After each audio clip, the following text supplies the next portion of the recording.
안녕하십니까? 법률입니다. 오늘은 우리 인생에서 많은 사람들이 시간을 쏟고 마음을 쓰지만 돌아보면 참으로 부질없는 것에 대해 이야기해 보겠습니다. 우리는 모두 행복하게 살고 싶어 합니다. 그런데 살아가면서 자신도 모르게 헛된 것들에 집착하여 스스로를 괴롭히는 경우가 많습니다. 제가 수많은 사람들의 고민을 들어보면서 느낀 점도 많은 분들이 아무 소용없는 일에 힘과 에너지를 낭비하고 있다는 것이었습니다. 부질없다는 말은 결국 아무 보람이나 실속이 없다, 쓸데없다는 뜻입니다. 인생이 유한한데 이 소중한 시간을 헛되이 쓰는 건 얼마나 안타까운 일일까요? 오늘 말씀드릴 5가지는 우리가 흔히 빠져들기 쉬운 마음의 함정들입니다. 한 번쯤 자신을 돌아보고 혹시 나도 이런 함정에 빠져 있지는 않은지 살펴보는 계기가 되었으면 합니다. 자, 그럼 하나씩 살펴보겠습니다. 오늘 이야기할 5가지 부질없는 것들은 다음과 같습니다. 지나간 일에 대한 후회, 남과의 비교, 남의 시선에 대한 집착, 완벽하려는 강박, 과도한 소유욕. 이 5가지는 살아가면서 누구나 한 번쯤 겪는 마음의 상태일 것입니다. 그런데 이런 마음에 사로잡혀 있으면 우리의 삶은 무거워지고 정작 행복과 평화에서는 멀어지게 됩니다. 각 항목마다 왜 그것이 부질없는지, 그리고 어떻게 하면 더 지혜로운 태도로 바꿀 수 있는지 이야기해 드리겠습니다. 이해를 돕기 위해 일상생활에서 흔히 볼 수 있는 사례도 함께 들어보겠습니다.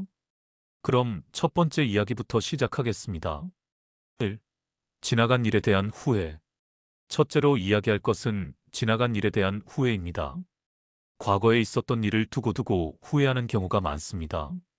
예를 들어 어떤 분은 젊었을 때 잘못된 선택을 했다고 수십 년째 마음에 돌덩이를 올려놓은 듯 후회하며 지냅니다. 그때 그렇게만 하지 않았더라면 내가 왜 그런 말을 해서 관계를 망쳤을까 하면서요. 우리도 크고 작은 후회를 품고 살곤 합니다. 시험을 망친 것, 실연한 것, 사업에 실패한 것 등 이루 말할 수 없이 많지요. 하지만 이미 지나간 일은 돌이킬 수 없습니다.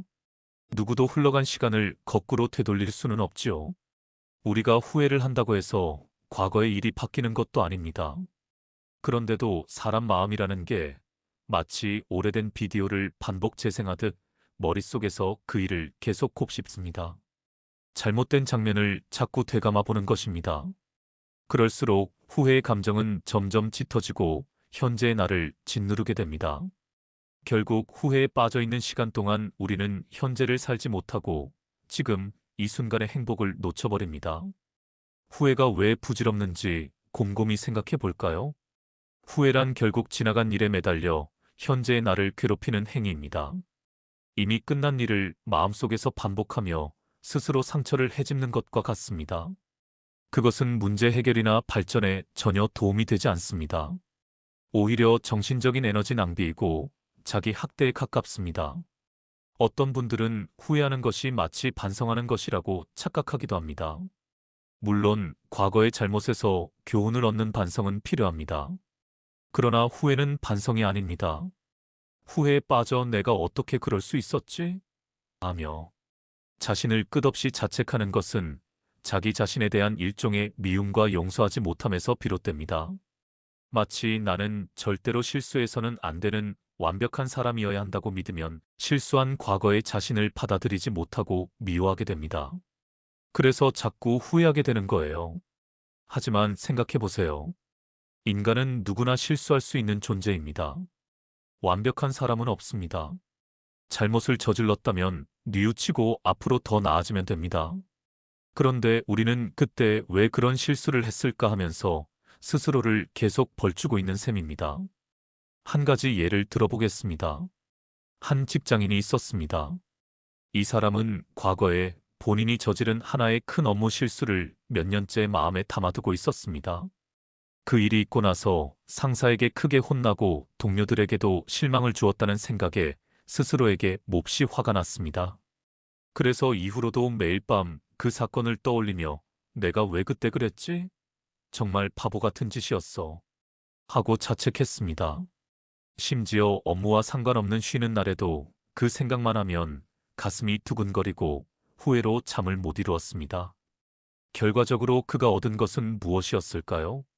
이미 회사에서는 다 지나간 일이라 아무도 더 이상 그 일을 문제 삼지 않았습니다. 동료들도 잊었거나 신경 쓰지 않았지요. 그런데 정작 본인만이 과거에 스스로를 묶어놓은 채 매일 괴로워한 겁니다. 이렇듯 후회에 집착하면 주변 사람들은 다 흘러가는데 홀로 멈춰 선 사람이 되고 맙니다. 마치 모두가 앞으로 나아가고 있는데 혼자만 뒤를 돌아보며 서 있는 격이지요. 그렇다면 어떻게 하는 것이 지혜로울까요? 첫째, 이미 벌어진 일은 깔끔히 인정하고 받아들여야 합니다. 내가 그때 그런 결정을 했구나. 그 결과 이런 일이 벌어졌구나. 하고 사실을 있는 그대로 받아들이는 겁니다. 잘못을 인정하기 싫어서 후회 속에 숨는 경우도 있습니다.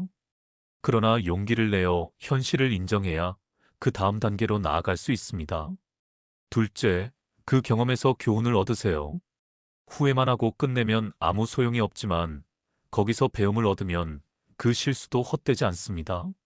내가 당시 왜 그런 실수를 했을까? 아, 내가 경솔했구나. 다음에는 더 주의해야겠다. 이렇게 깨달음을 얻으면 됩니다. 그리고 정말 중요한 셋째는 자신을 용서하는 것입니다. 언제까지나 자신을 탓하고 후벼팔 수는 없습니다. 그래, 그때는 내가 부족해서 그런 잘못도 했지. 하지만 이젠 그 경험을 바탕으로 더 나은 내가 될 거야. 하고 스스로를 다독여 주세요. 남이 우리를 용서해 주길 바라기 전에 내가 나 자신을 용서해야 합니다. 그래야 비로소 마음의 짐을 내려놓을 수 있습니다. 옛말에 엎질러진 물은 다시 담을 수 없다는 속담이 있습니다. 이미 엎질러진 물을 붙잡으려 해봐야 손에 쥐어지는 것은 없습니다. 오히려 손만 허우적거리다 다칠 수 있지요. 과거의 후회도 마찬가지입니다. 그 시간을 붙들고 늘어질수록 현재의 행복은 점점 멀어집니다. 그러니 이제는 그만 손을 놓아야 합니다. 과거를 놓아주는 순간 비로소 두 손에 현재와 미래를 움켜쥘 수 있습니다.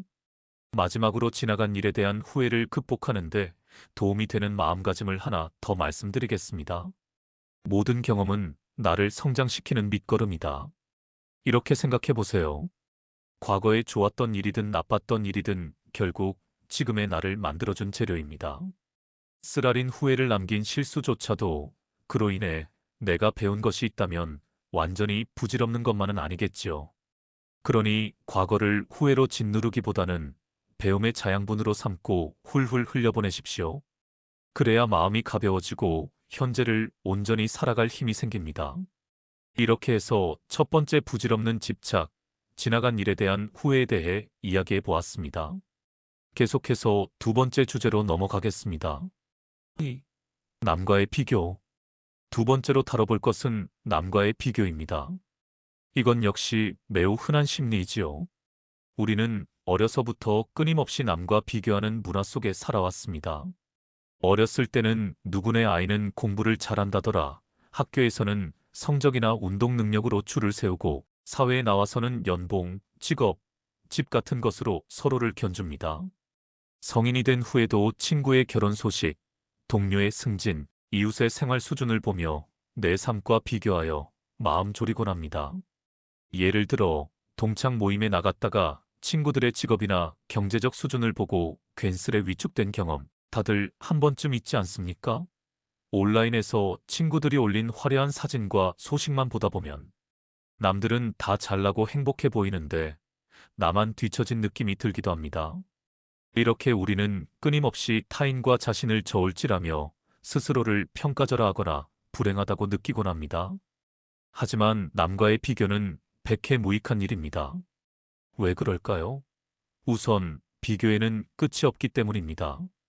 내 위로는 늘 더 잘난 사람이 있고 내 아래로는 늘 더 못한 사람이 있게 마련입니다. 내가 비교에서 이겼다고 우쭐하면 곧바로 나보다 더 나은 사람 앞에서 좌절하게 됩니다. 이처럼 비교의 굴레에서는 절대 승자가 될 수 없습니다. 끊임없이 올라갔다 내려갔다 하며 마음이 편할 날이 없지요. 둘째로, 비교는 우리 자신을 있는 그대로 보지 못하게 만듭니다. 세상에 단 하나뿐인 나를 남의 기준으로 재단하기 시작하면 내 고유한 장점과 가치들은 사라지고 맙니다. 마치 귀한 난초에게 왜 장미처럼 붉게 피지 못하느냐고 나무라는 격입니다. 난초는 난초대로 아름다운 것인데 말이지요. 이처럼 사람마다 각자의 색과 향이 다르건만 비교를 통해 획일적인 기준에 맞추려 하면 누구도 행복해질 수 없습니다. 한 일화가 떠오르네요. 어느 학생이 학교에서는 줄곧 1등을 하다가 전교 단위로 범위를 넓히니 상위권 정도로 내려앉게 되었습니다. 그랬더니 몹시 상심하고 자존감이 떨어져서 나는 재능이 없는가 봐 하고 괴로워했습니다. 하지만 그 학생은 예전이나 지금이나 똑같은 실력을 가지고 있었어요. 다만 비교의 기준이 달라졌을 뿐입니다. 반 안에서는 빛나 보이던 별이 더 넓은 하늘에서는 희미해졌던 것이지요. 그러나 사실 알고 보면 여전히 훌륭하게 자라고 있는 것인데 스스로 남과 비교하는 바람에 괜한 패배감에 빠진 것입니다. 이렇듯 비교의 관점을 어디에 두느냐에 따라 내 위치에 대한 해석이 완전히 달라집니다. 결국 비교라는 것은 주관적이고 상대적인 게임일 뿐 절대적인 삶의 가치 척도가 될 수 없습니다. 또 다른 예도 있습니다. 직장 생활을 하는 두 동기가 있었습니다. 한 사람은 빠르게 승진했고 다른 한 사람은 승진이 느렸습니다. 승진이 느린 사람은 속으로 늘 빠르게 승진한 동료와 자신을 비교하며 자괴감에 시달렸습니다. 나는 왜 저 사람처럼 인정받지 못할까? 내가 부족한가? 하루하루 우울해졌지요. 그런데 나중에 알고 보니 빠르게 승진한 사람은 일만 하느라 가족과 보낼 시간이 없어서 늘 외로워하고 있었다는 것이었습니다. 반면 승진이 느렸던 사람은 승진은 더뎠지만 그 덕에 칼퇴근하며 가정에 충실할 수 있었고 취미 생활도 즐길 여유가 있었습니다. 즉, 겉으로 보이는 성공의 측면만 보면 전자가 앞선 것 같았지만 인생의 행복 균형을 보면 후자 쪽의 만족도가 훨씬 높았습니다. 이처럼 우리는 남의 삶 일부만 보고 부러워하거나 초라해하지만 사실 속사정을 다 알 수는 없습니다. 남에게 있는 것이 내게 없을 수 있지만 내게 있는 것이 그에게 없을 수도 있는 법입니다. 결국 비교라는 건 환상에 대한 집착일지도 모릅니다. 남의 떡이 더 커 보인다고 했지요. 멀리서 보면 크게 보이지만 막상 가져와 보면 별것 아닐 수도 있습니다. 자, 그렇다면 이 비교의 함정에서 벗어나기 위해 어떻게 해야 할까요? 우선 남은 남, 나는 나라는 사실을 깊이 이해해야 합니다. 내 인생은 내가 사는 것이고 다른 사람의 인생은 그 사람이 살아가는 겁니다. 겉으로 비슷해 보여도 각자가 처한 환경, 재능, 가치관, 목표가 다 다르기 때문에 애초에 비교 자체가 무의미합니다. 물고기가 나무를 못 오른다고 열등감을 느끼는 건 어리석은 일이잖아요. 물고기는 물고기대로 자신의 역할이 있는 법입니다. 그와 마찬가지로 우리는 각자 자신만의 길을 가는 존재라는 사실을 받아들여야 합니다. 남의 길이 화려해 보여도 그건 그 사람의 길이고 내 길은 또 다르게 의미 있을 수 있습니다. 둘째, 비교의 기준을 바꾸어야 합니다. 남과 나를 비교하는 대신 어제의 나와 오늘의 나를 비교해 보는 겁니다.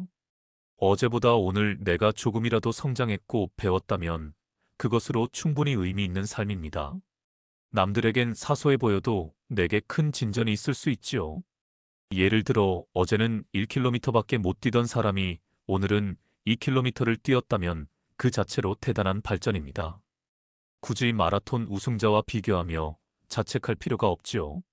이렇게 자기 자신의 걸음에 집중하면 남들이 어떻게 뛰고 있는지는 크게 문제되지 않습니다. 내 페이스대로 꾸준히 가다 보면 나만의 목적지에 도달할 수 있을 테니까요. 셋째, 감사와 만족의 마음을 기르는 것도 도움이 됩니다. 비교하는 마음 밑바닥에는 남이 가진 것을 부러워하고 내가 없는 것을 한탄하는 마음이 깔려 있습니다. 이 마음을 치유하려면 내가 이미 가진 것들에 대해 감사하는 연습이 필요합니다. 지금 내게 주어진 것들, 예를 들어 건강, 가족, 친구, 내 작은 재능 하나까지도 소중히 여겨보세요. 내가 가진 좋은 것에 집중하면 남에게는 없는 나만의 복을 발견하게 되고 굳이 남과 비교하며 불평할 이유가 줄어듭니다. 행복이라는 것도 절대량이 있어서 남보다 많아야 느끼는 게 아닙니다. 각자 자기 방식대로 충분히 행복할 수 있는 것이지요. 내 그릇에 담긴 행복에 만족할 줄 알면 다른 사람 그릇을 들여다보며 불행해질 일이 없습니다. 결론적으로 남과의 비교는 우리를 불행하고 지치게 만들 뿐 아무 이득도 주지 않습니다. 비교로부터 자유로워질 때 비로소 진정한 자기 자신으로 살아갈 수 있습니다. 남의 기준이 아닌 내 기준으로 삶을 살 때 우리는 보다 건강한 자존감과 마음의 평온을 얻습니다. 부질없는 비교의 굴레를 벗어나 나만의 고유한 삶을 당당히 걸어가시길 바랍니다.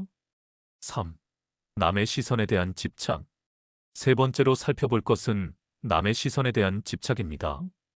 이것은 앞의 비교와도 맥락이 닿아 있지만 조금 다른 측면이 있습니다. 비교가 상대적인 우열에 대한 고민이라면 남의 시선은 말 그대로 남들이 나를 어떻게 볼까에 대한 지나친 신경씀이라고 할 수 있습니다. 우리는 사회적 동물이기에 당연히 남의 평가를 신경 쓸 수밖에 없습니다. 어느 정도는 타인의 의견을 참고하고 공감을 얻으며 살아가는 게 인간관계의 일부니까요. 하지만 그 정도가 지나쳐서 남이 나를 어떻게 생각하는지에 너무 집착하면 문제가 됩니다.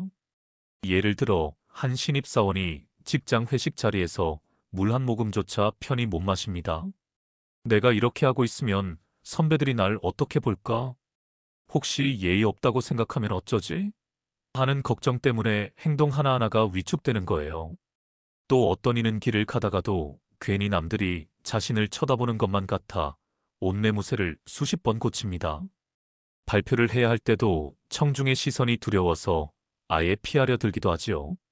이렇듯 남의 눈치 보느라 정작 자신이 하고 싶은 말, 해야 할 행동을 제대로 못하고 늘 주눅 들어 지내는 사람들이 있습니다. 왜 남의 시선에 그렇게 얽매이게 될까요? 곰곰이 따져보면 그 바탕에는 인정받고 싶은 마음과 비난받기 싫은 마음이 한데 엉켜 있습니다. 누구나 남에게 좋은 모습으로 보이고 싶어 하지요. 칭찬받고 싶고 괜찮은 사람이라는 평가를 듣고 싶습니다. 반대로 나에 대한 부정적인 말이 들리면 크게 상처를 받습니다.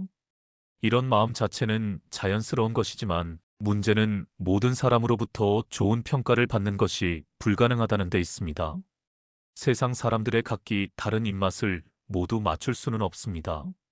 그럼에도 불구하고 막연히 모두에게 인정받아야 해 라고 생각하면 우리는 끊임없이 불안해지고 눈치 게임을 하게 됩니다. 또 한편으로는 실제로 남들이 나를 지켜보고 평가하고 있다는 착각을 과대하게 품는 경우도 있습니다.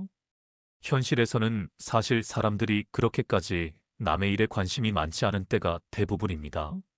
각자 자기 삶 살기도 바쁘거든요. 그런데 우리는 마치 무대 위 배우처럼 모든 사람이 나를 주목하고 있다는 착각을 하곤 합니다. 심리학에서는 이를 스포트라이트 효과라고 부릅니다.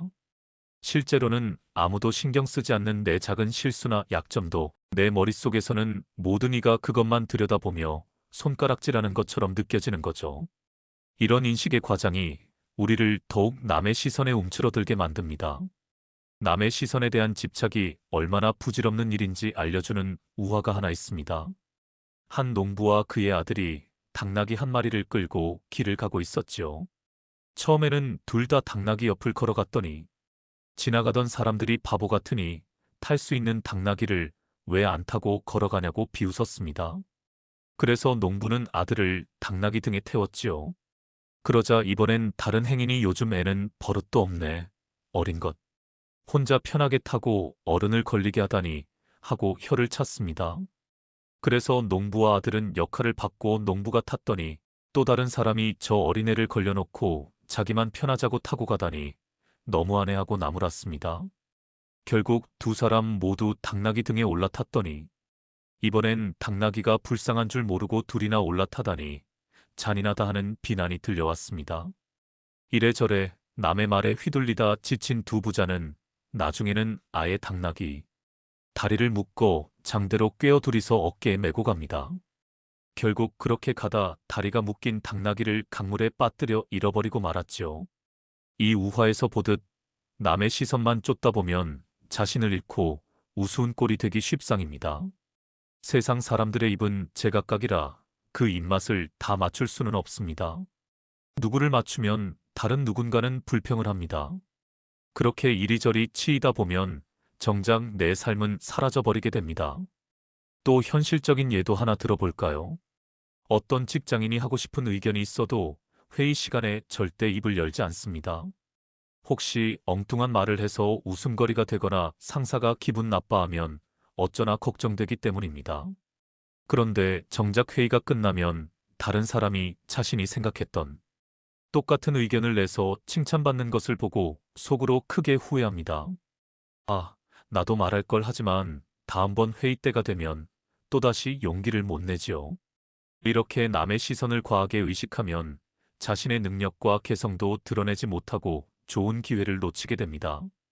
더욱이 아무리 조심스럽게 행동해도 누군가는 나를 싫어하거나 비난할 수 있다는 사실을 기억해야 합니다. 내가 아무 행동도 하지 않고 가만히 있어도 저 사람 너무 소극적이야 하고 흉볼 수도 있는 게 사람 마음입니다. 그러니 애초부터 모든 비판을 피하려 하는 건 불가능합니다. 차라리 내 신념과 생각에 따라 행동하고 그로 인해 받게 되는 비판이라면 달게 받아들이는 편이 낫습니다. 오로지 남의 시선만 쫓다 보면 내 주체성이 사라지고 결국 손해를 보는 건 나 자신입니다. 그렇다면 현명한 태도는 무엇일까요? 우선 남의 시선에 대한 과한 기대를 내려놓는 것입니다. 앞서 말했듯 누구에게나 모든 면에서 좋은 사람일 수는 없습니다. 내가 아무리 선하고 완벽하려 해도 세상에는 나를 싫어하거나 오해하는 사람이 있게 마련입니다. 남의 평가에 일희일비하지 말고 내 양심과 가치관이 옳다고 여기는 길을 가야 합니다. 남들이 다 한 방향으로 간다고 해서 나까지 따라갈 필요는 없습니다. 때로는 혼자 다른 길을 간다고 손가락질 받을 수 있지만 세월이 지나면 오히려 그 길이 옳았다는 평가를 받을 수도 있지요. 중요한 것은 스스로 떳떳하게 살고 있는가입니다. 내가 떳떳하면 남이 뭐라 해도 흔들리지 않는 마음에 힘이 생깁니다. 또한 작은 체험을 통해 두려움을 극복하는 연습도 해볼 수 있습니다. 남의 시선을 신경 쓰지 않는 법을 익히기 위해 일부러 약간은 우스꽝스러운 상황에 자신을 던져보는 거예요. 지나치게 체면만 차리는 분이라면 일부러 독특한 복장을 하고 밖에 나가본다든지 번화가에서 용기 내어 큰 소리로 노래를 한 곡 불러본다든지 해보는 겁니다. 처음엔 얼굴이 화끈거리겠지만 막상 해보면 아무 일도 일어나지 않는다는 걸 깨닫습니다. 세상이 무너지지 않아요. 몇몇 사람들이 쳐다보고 말겠지요. 그리고 그 사람들도 곧 자기 할 일 하느라 바빠집니다. 그러다 보면 내가 그렇게 두려워하던 게 사실 별거 아니었구나 하고 느끼게 됩니다. 물론 꼭 이런 극단적인 예가 아니더라도 일상 속에서 조금씩 남의 눈 의식을 내려놓는 실천을 하라는 이야기입니다. 내 생각을 조심스럽게라도 한번 표현해 본다든지 하기 싫은 부탁에 처음으로 거절을 해본다든지 이런 작은 도전들이 쌓이면 자신감이 길러집니다.